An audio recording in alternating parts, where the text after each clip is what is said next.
Hello Canada, welcome back to another edition of the Canadian Citizen Journal. I'm your host, alias Tagai.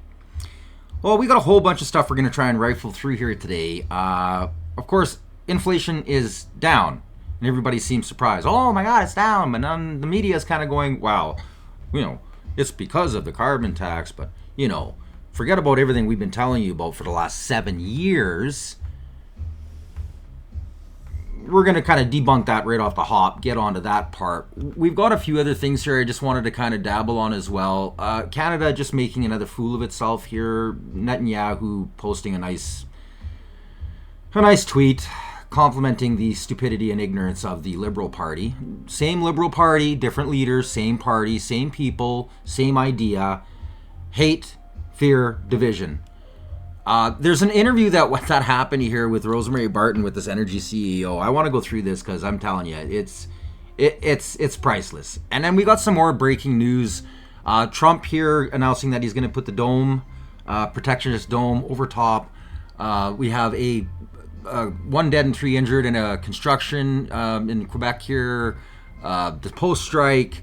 And a few other things here if we have time to go through it all. Let's just start right off with just kind of a reminder of the same Liberal Party. These people are still in power, and just how they really love their propaganda media. This is why I always say, please like, share, and subscribe to get the truth out there, because they really think people believe these lies, these just absolute lies. The carbon tax is not contributing to inflation, and in 2 minutes I'll prove why. Food and fuel. These are the two sectors conservatives continually point to when making this claim. Food costs are rising, but it's happening globally, and several factors play a role in this, such as the war in Ukraine and climate events. When Ukraine, Okay, that's about enough of that crap. And then we have this cut, let's not forget. Okay, no, we say we get rid of the carbon tax and we go towards subsidies and regulations, or try to do nothing. And the U.S. has really made it clear that there would be a border carbon adjustment. What would that look like in terms of implementing that on the 8 of 10 Canadians that would get it back under the current mechanism of the carbon tax versus getting rid of it and having the border carbon adjustment? How would that play in terms of costs on the 8 and 10 that currently get a rebate? And secondly, I imagine that inflation would actually go up significantly more. Really, go up. Well, it depends exactly what would be done in place of a carbon tax. But if we speak just about a carbon adjustment at the U.S. border... This is the parliamentary budget officer, by the way, and he's been feeding nothing but liberal propaganda. They weren't giving him the numbers. They were giving him numbers that they thought he should have. Not a single documented number that they gave him was real, which we were really hoping with this election we could have bust this wide open. But because of the ignorance and of the people out east and their just lack of inability to realize they live in an illusion and all they do is tune into propaganda, they voted in the same party to just keep doing what they're doing. But let's just listen to this. This is the parliamentary budget officer, and this is the NDP, by the way, who, thank God, he's done. Just trying to convince Canadians inflation will go up if we get rid of the carbon tax. So that would probably lead to economic slowdown, and that could be significant depending on the amount of the adjustment that the U.S. would impose. And it's not unthinkable. Now, this is, of course, I'm going to pause it one more time. Biden was in power at the time, and they were also bought and paid for by the Green Cartel, which we've seen Trump completely just not only expose, but just demolish right out of the United States. And this is why the United States is the fastest growing economy on the world right now. Their dollar is just, the strength of the dollar, the employment rate's dropping, inflation's dropping. The place to be for anybody who wants to be an entrepreneur, get ahead and make money, for any immigrant looking for the place that they could succeed, have the most likely chance to succeed, is the United States because of their policies. So this is based on bad math from the Liberal Party given to the PBO, lies, and they're using kind of a comparison of the carbon pricing if Biden would have if the Democrats would have stayed in power down there. So, but I'm going to let it play a little longer because he ends up talking about here, what we have to do in order to stop inflation. This is crazy. That if this was to be a significant adjustment, it could lead to significant negative impacts on sectors that are more energy intensive. And we've seen what happens when the U.S. imposes taxes for Canadian exports when it comes to wood products. Like it's been an ongoing dispute for a number of years. So, but it depends on the magnitude of that border adjustment and what type of other instruments would be put in place of a carbon tax. Yeah, don't I know it? On softwood lumber, I live in Vancouver Island, so the $170 a ton, if that was imposed on, everybody at the border, I imagine that would drive inflation significantly without the rebate. Well, it would drive inflation in the U.S. up, but in Canada it would probably have the opposite impact. It would act as a depressor on economic activity and on prices. So it would be the opposite impact or effect, which is not much better. In fact, it can be, you can say it's worse because it would depress economic activity. Yeah, gotcha. Right. Okay. And then truth comes out.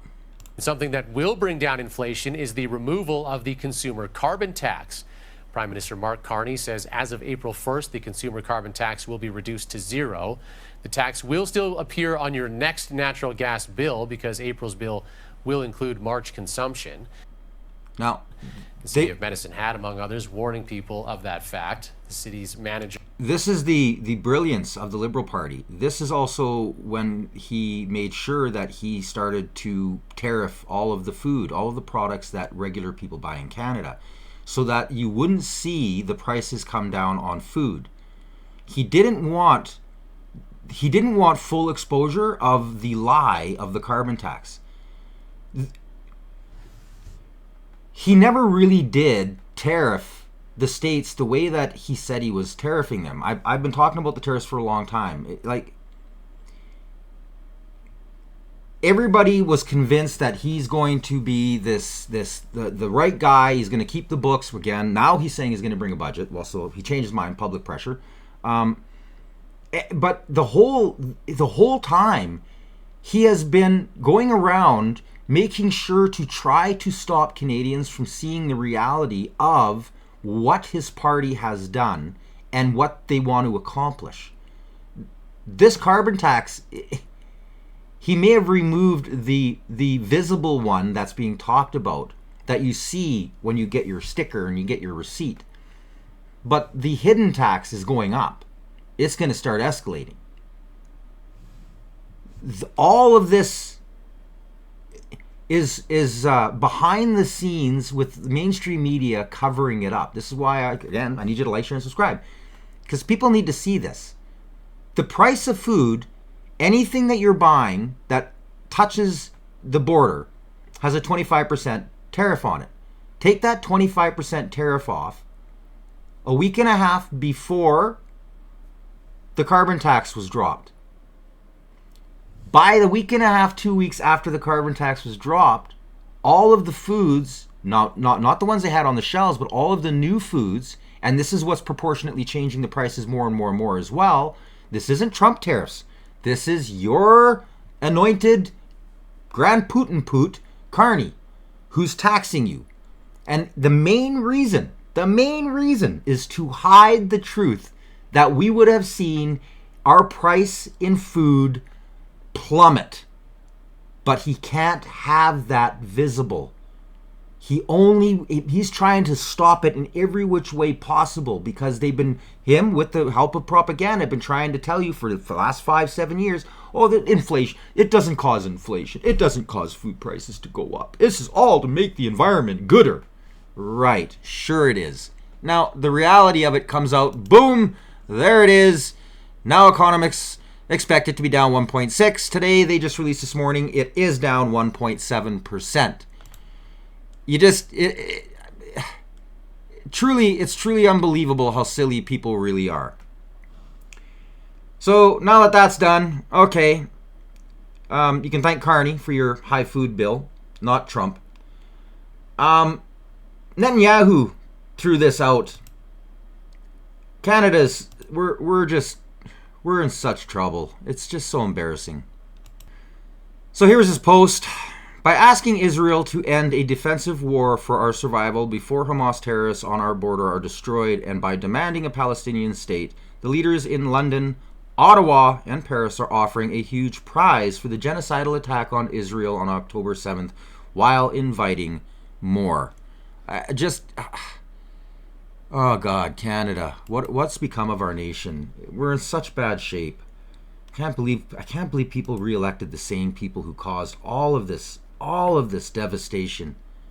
So the Sun wrote a great article about it here today. Canada's Israel statement garners Hamas praise, condemnation from Jewish Israeli groups. So much for thinking Mark Carney would be any different. He's not, conservative Melissa Landsman said. God, we're in trouble. That's how Palestinian terror group Hamas described Monday's joint UK, Canada, France statement on Israel, praising the move and calling on Arab and Islamic states, as well as the rest of the world, to take a decisive and concrete action against savage Zionist aggression. Monday's joint statement called on Israel to halt military action in Gaza and resume humanitarian aid, condemning suggestions by Israel of a forced relocation of civilians in Gaza. We will not stand by while Netanyahu government pursues these egregious actions, the statement read. If Israel does not cease the renewed military offensive and lift its restrictions on humanitarian aid, we will take further concrete actions in response. Now this goes on and on and on. Again, I post everything in my description. I'm one of the very, very, very few, and I've done this right from the beginning because, again, I'm here just for the facts. Just the facts, sorry. So you have the ability to go and proof all of the stuff that I post and everything that I talk about, because I put all the facts right below, so you can, if anything, dive deeper into everything and actually read everything in its completion to really understand what's going on. Now, I showed Hamas is celebrating in the streets again, and they're screaming. They want the states to get in there too. Not only Israel, they want to completely purge every last bit of Hamas in. There's even people that are yelling out, dig the soil, because they know that there's still tunnels and hidden like rooms and that are joining these hospitals and schools together, where they've been like, they use these as protectionist places and bases for them to hide. The doctors and the nurses and the surgeons, they're in on it. The UNRWA is in on it. Governments are in on it. They want this. They live off of fear, hate, and division. If you really want to help Palestine, start going after these protesters. Start writing your police, writing your MPs and MLAs and telling them enough is enough. They are screaming hate speech on the streets. Literally, they are calling for genocide. This has to end. This has to end. What an embarrassment Canada is. Just complete embarrassment. Now, let's dive into this Rosemary Barton interview. This is just, oh, wow. I mean, Rosemary is she's a true hypocrite, but at least this guy puts truth to power. While the Prime Minister is doing all of that, as you know, he's also been pushing on both domestically and internationally to make Canada what he calls an energy superpower. Now, the former Environment Minister, now the Minister... Now, that was a lie. You got to remember, Rosemary Barton, she is literally the top dog of the Liberal government. She just loves and adores every single thing that Trudeau does. She still worships the ground he walks on. Even though she knows deep down in her heart what a hypocrite, misogynistic, racist, he's just a piece of crap. But she just loves him and loves the Liberal Party and what they stand for. So right there, she lied right off the hop. This is propaganda. Of Canadian identity or heritage, Stephen Guilbeault, is pushing back on building new pipelines. As far as I know, there are no investors right now. There are no companies that are saying that they want to build an east-west pipeline. And as you know, these things are built by companies, not governments. Now, she cut out all of the good stuff, which I've shown you on previous episodes, where he lies and says, well, only 40% of the pipe is filled and blah, blah. And now, again, the reason there's no companies is because they're not interested in building.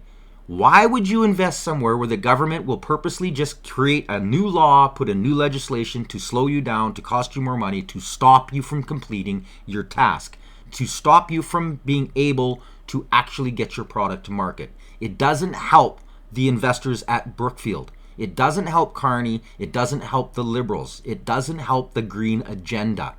That they have taken complete control of all the resources of all the third world countries and are profiting trillions of dollars while we pick between heat and eat. Those comments have been criticized by both federal conservatives and those in Alberta. The new minister taking over the energy file is that man, Tim Hodgson. He brings a wealth of experience in the oil patch and energy sector, and he's expected to head out west as early as this week. Alberta's energy sector will be watching Hodgson's comments and policy signals very closely to see if the new Carney government will, in fact, chart a different path forward on how Ottawa deals with natural resources. Earlier, I spoke with an executive of one of Canada's largest oil and gas companies about the future. Oh, she makes me want to puke. I'm sorry I have to show you guys this. Most of you, especially my full-time subscribers, probably feel the same way, but, well, sometimes this is what a person has to go through in order to actually break it down apart and get the truth out. Ugh. Of the industry. Joining me now is Adam Watrous, Executive Chairman of Strathcona Resources and CEO of Watrous Energy Fund. Nice to see you. Thanks for joining us. Nice to see you, Rosemary. You were part of a group of energy CEOs who wrote to the federal government, called on Ottawa to strengthen Canada through and our economic sovereignty through the energy industry.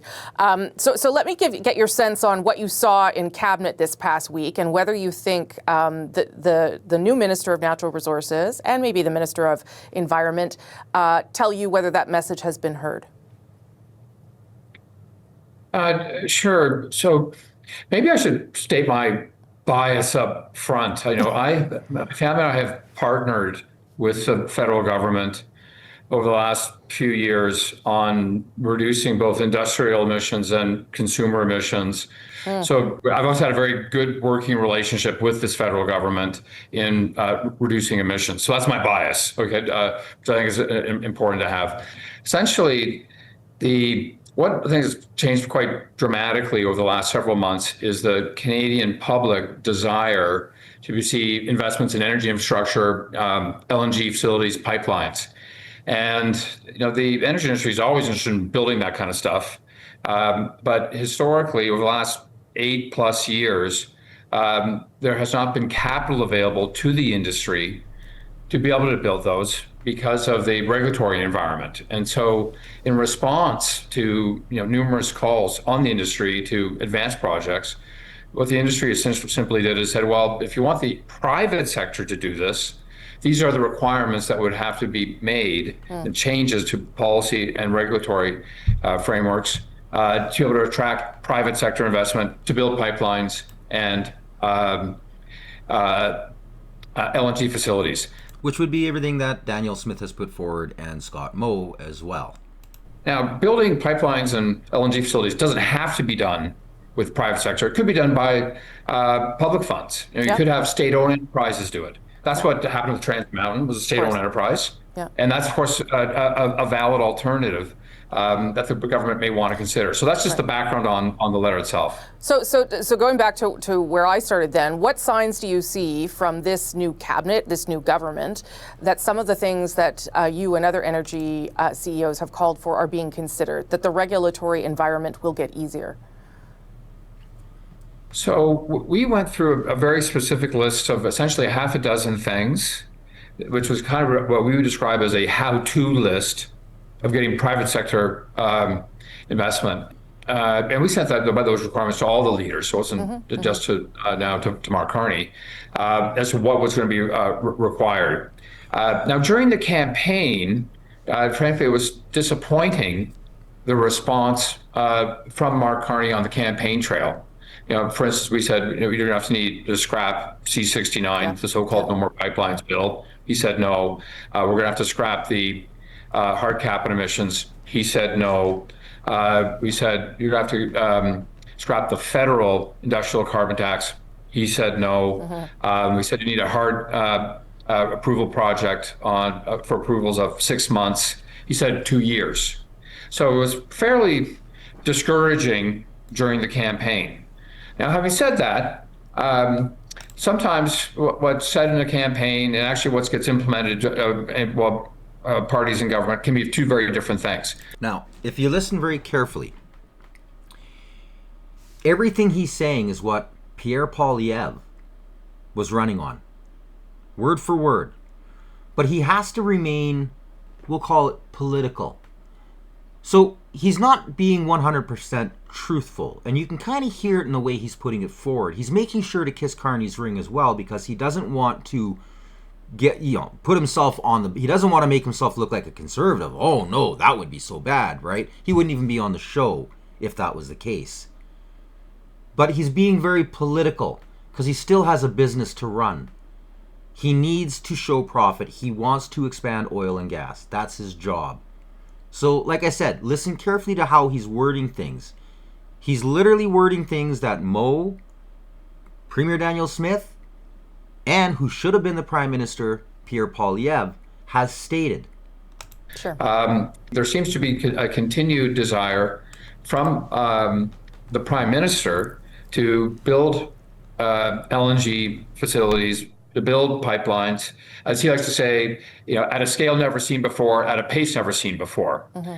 Now, how that's going to get done, he has a very clear fork in the road. He doesn't have to use the private sector. We think there's good reasons why he might choose to do that, but we recognize that that's not the only thing. He could create, much like the Liberal government did 50 years ago, Petro-Canada, to respond to another international crisis. So, well, this is an international crisis. You could create a Petro-Canada 2.0. Yeah. To be able to I don't know how people in Alberta would feel about that, but let me. So, Minister Hodgson, who has some experience with the oil sands sector and in the industry, is coming out to Alberta this coming week, is my understanding. But in the meantime, Minister Guilbeault, I'm not sure if you saw his comments this week, said that nothing further should be built unless and until the infrastructure that is in place is used at capacity. And I wonder what you made of those comments, how you reconcile all of those different things.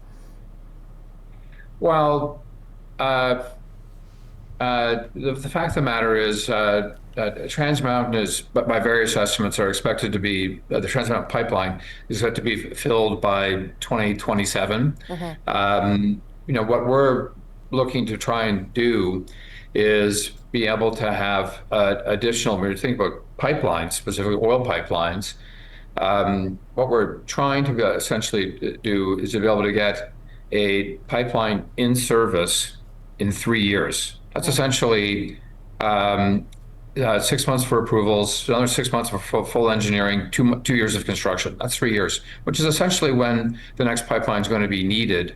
I think there's maybe a little bit of confusion as to what the market demand was. Yeah.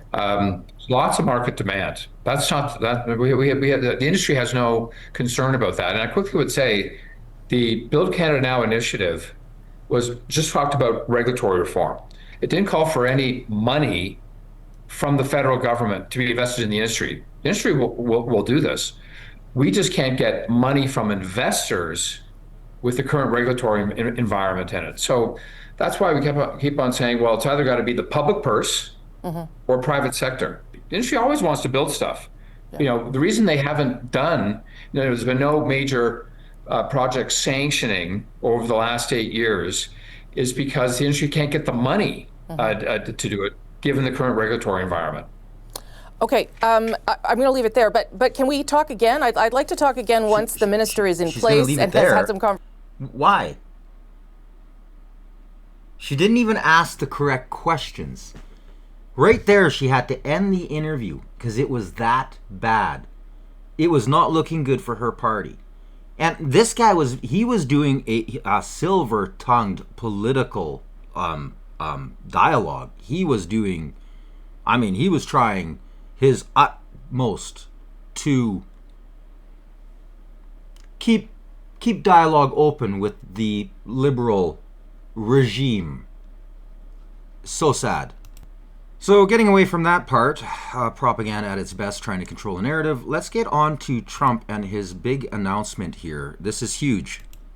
I want to thank Secretary Hegseth, who's been fantastic, and Secretary Rubio and Space Force Vice Chief of Space Operations, General Mike Gutlein. I also want to recognize Senators Dan Sullivan, Kevin Cramer, and Jim Banks, fantastic senators, great talents, great political talents, and people that love our country. In the campaign, I promised the American people that I would build a cutting-edge missile defense shield to protect our homeland from the threat of foreign missile attack. And that's what we're doing. Today I'm pleased to announce that we have officially selected an architecture for this state-of-the-art system that will deploy next-generation technologies across the land, sea, and space, including space-based sensors and interceptors. And Canada has called us, and they want to be a part of it. Bingo! We're talking to them. They want to have protection also. So, as usual, we help Canada do the best we can. So there's your big announcement that I had talked about, I think that was about a week ago already in one of my episodes. Carney kissing the ring.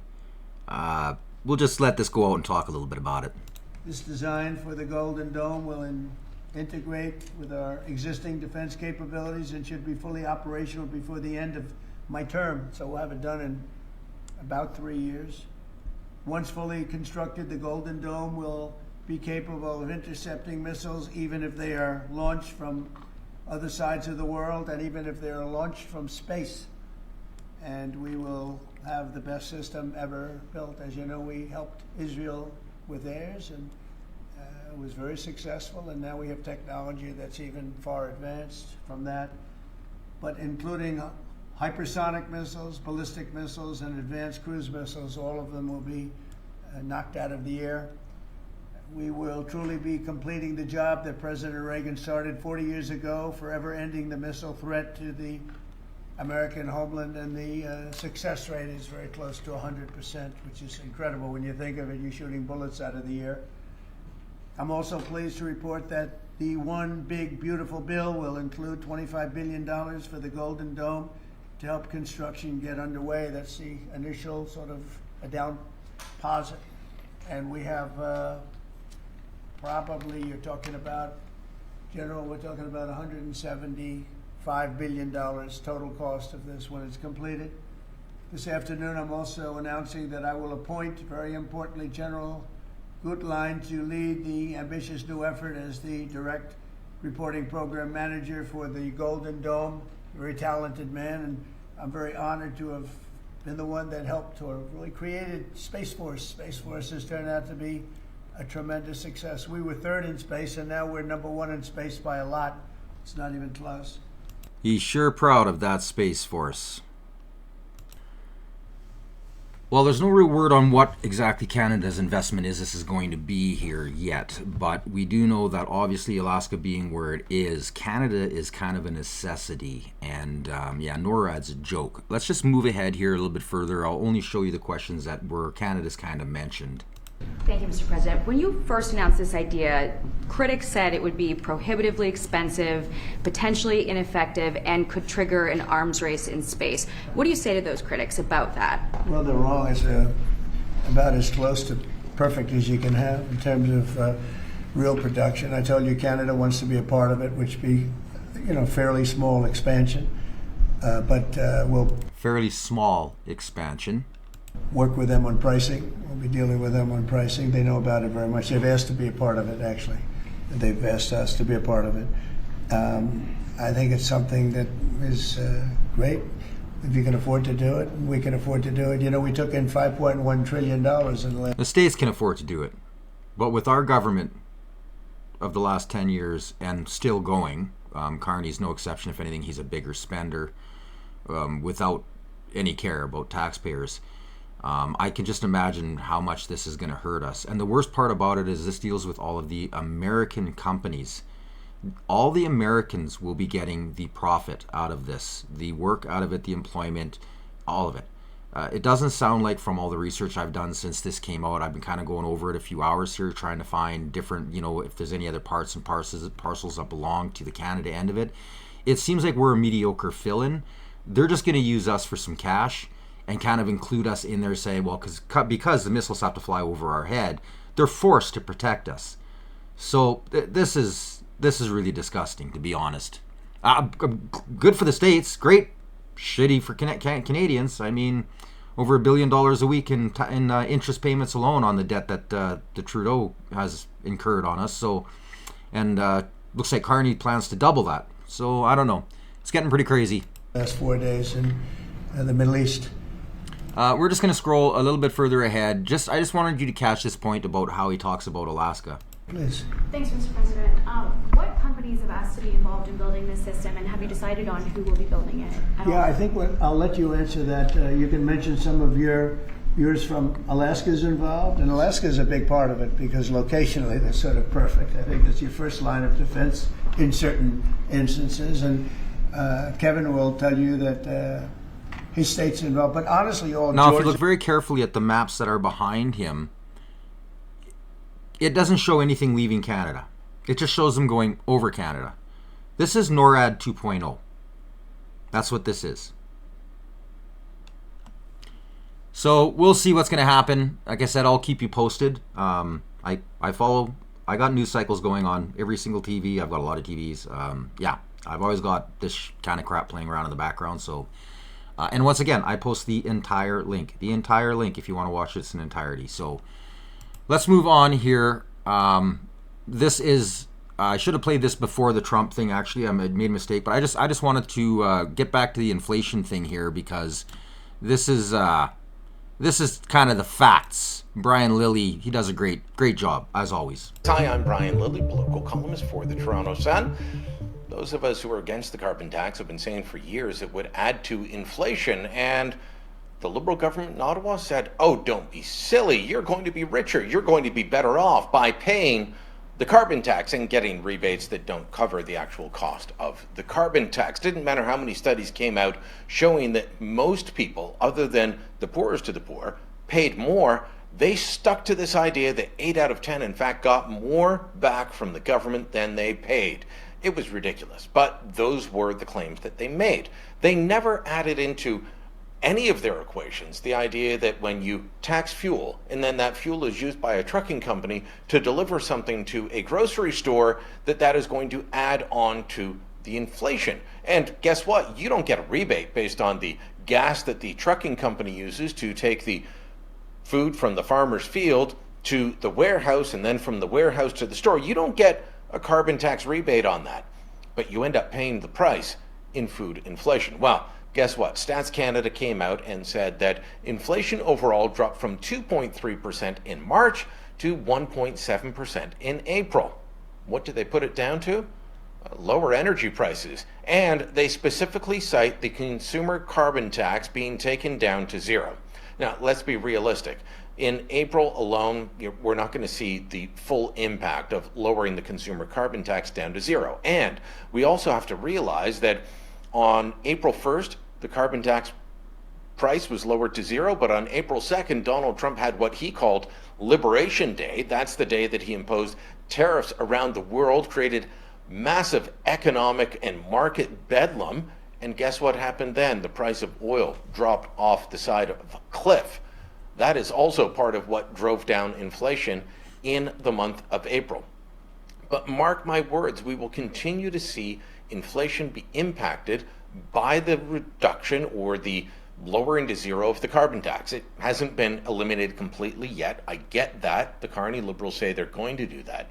But we spent years being told by the Trudeau Liberals, by the same cast of characters that surround Mark Carney now, that we needed the carbon tax in place, that it would not drive up prices, that people would get back more than they paid, and that without it, the planet would burn. And now we've got a government in place run by the same bunch of people with a new leader who is even more devoted to carbon taxes and net zero than Justin Trudeau was, that has gotten rid of this carbon tax, and they're trying to pretend that that's a good thing. So which is it? These folks want you to ignore the facts before you and just believe whatever pablum they try to spoon feed you.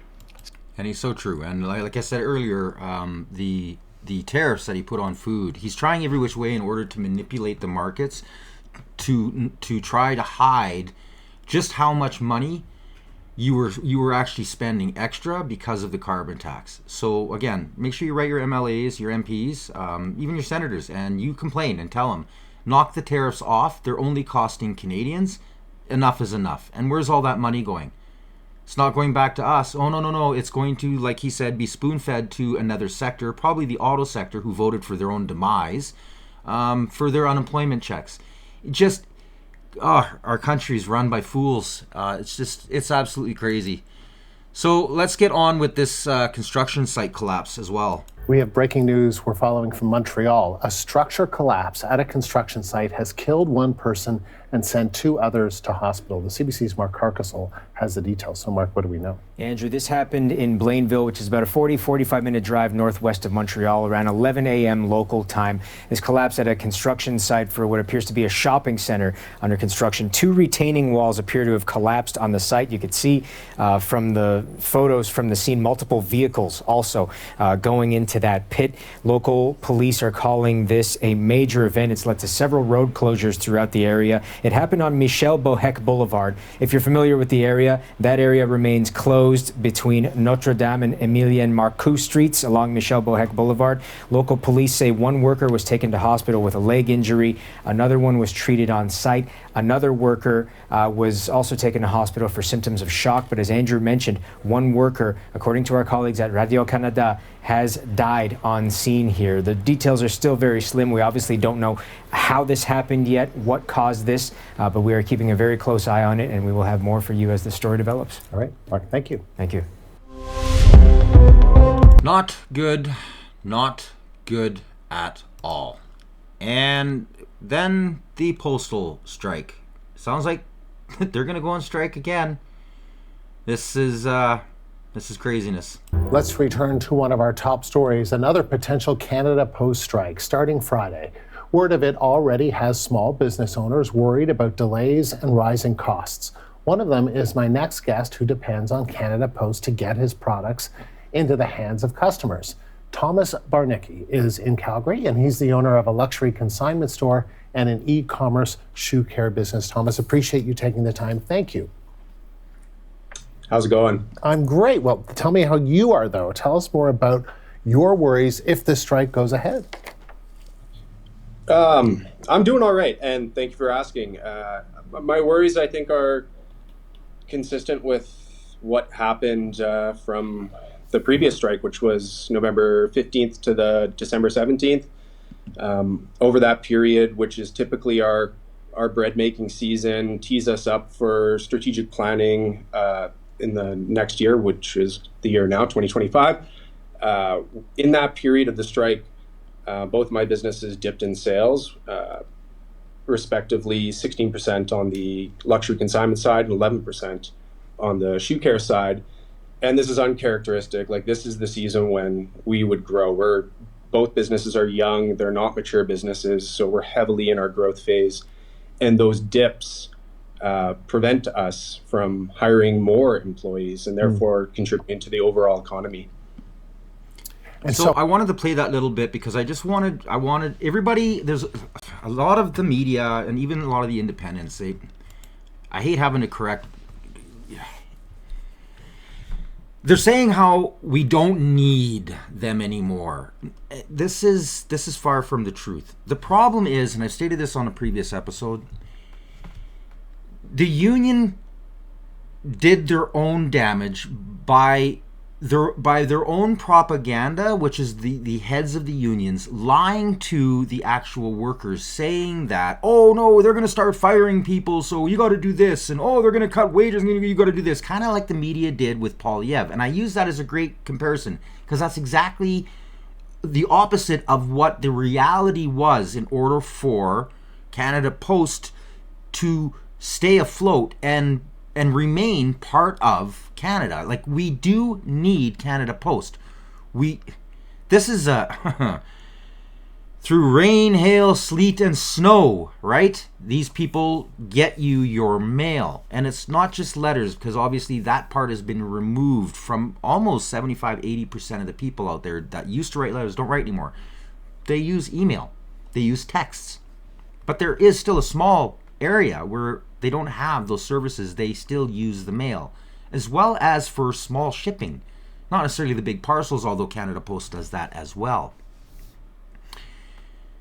The unions, instead of not hiring anymore to fulfill jobs and slowly bringing the workforce down, and using the government, who's always been helping, as well as their profit share, to start taking areas that don't need door-to-door delivery anymore. They can have a box.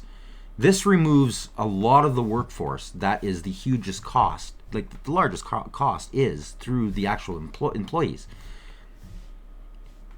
Then you take, okay, so with the Polyev government, this is what they wanted to do. And of course, the media and the Liberals and even the NDP were outright lying, saying they're going to fire a bunch of people. They weren't going to fire anybody. As people retired, they just weren't going to hire new people. That is the most economically viable way to transition away from a dying business, but also in the Liberals' case, they were hiring to falsify job numbers, and they were building up a guaranteed voter base because they could convince all of these government employees, you have to vote Liberal. This is what they do. This is fascist governments, people. This is just the way it works. So anyways, back to Canada Post.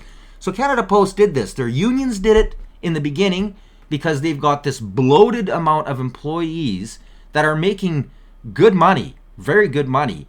And they started having to cut their hours back and part-timing them. And now they're saying, man, we're going to have to start cutting back on your health and your dental and your insurances and because they can't afford it. The other half is because of poor investments. But those investments were made because of the federal government, the Liberal Party. They invested way too much money to try and transition their fleets over to electric vehicles. So they had pre-purchased a pile of these vehicles that just so happened to be part of the, companies that the tax dollars were given to in order to create a Canadian electrified company, that these vans and stuff couldn't be used in Canada. They were taking too long to charge. Now you got to pay for somebody to be at you're paying for this Canada Post employee to be there for an hour or longer while he's charging the vehicle. Then you got a vehicle that can't go a fifth as far as what their vehicles that ran on combustion engines could go. So they couldn't use them. So these vehicles that they had pre-purchased are starting to line up and they're filling parking lots all over Canada. They're filling the back facades of all of these post office buildings, these headquarters.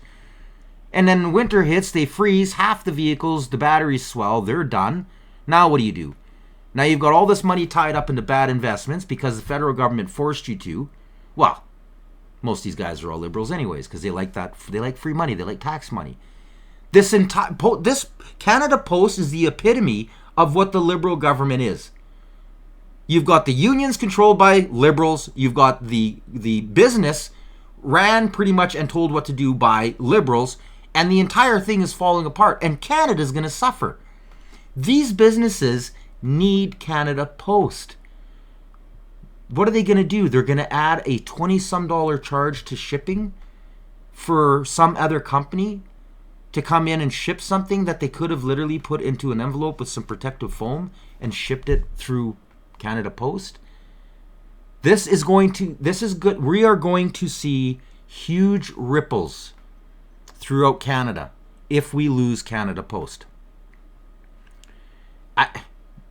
Welcome to Canada, people. You voted. Vote for a Carney, expect a circus, right? It's just the same Liberal Party doing the same Liberal things. It's a regime, a fascist regime. And their forced ideology, you're seeing it in real time. And after sector, from the EVs to all of the rest of the green energy to the windmills that they can't get enough space in the ground to bury them because they're not recyclable, to the farmers who are fighting against backup battery cells that are being put on their property. No environmental assessments done for them, but yet oil's got a list of 5,000 things and they can't get stuff built. It's this chaos caused by a fascist regime trying to force their ideology on people. This is absolute. It's just ridiculous. Now I'm working on a 1 hour show. I'm trying to cut it back. I've tried 2 or 3 cuts in order to get it back for the next episode here. It's all about the king. Go save the king, and how they're using the monarchy. How Carney's using the monarchy to give legitimacy to his agenda, to fulfill his agenda. This is an outright slap to any Indigenous Canadian. This is an outright slap to any Canadian, period. And a reminder around the world of really how bad Canada is. Canada is just, it's almost irreparable, which is why the West is fighting for what it's fighting for. And in that, episode, I'm going to give a little bit of a history lesson for a lot of Canadians that weren't aware. Before Canada was Canada, there was a Western Republic of Canada. It was the Canada Republic Party. They had a flag. Yeah, like, they live in la-la land because all they watch is propaganda. So like I said, I'm trying to get it cut down. It looks like no matter how I seem to run the clips, it's going to be an hour and change. And I know the long ones are really hard to watch, and that affects my channel if you don't watch the shows in their entirety. It really does take a hit on my algorithms, and I need that in order to get out there. As well as I need you to like, share, and subscribe. And if you are, make sure you hit that notification bell so you don't miss any future episodes. I hope you enjoyed today's. I look forward to you watching my next one. Until the next time, this is Canadian Citizen Journal. I'm Alias Tagai. Stay informed.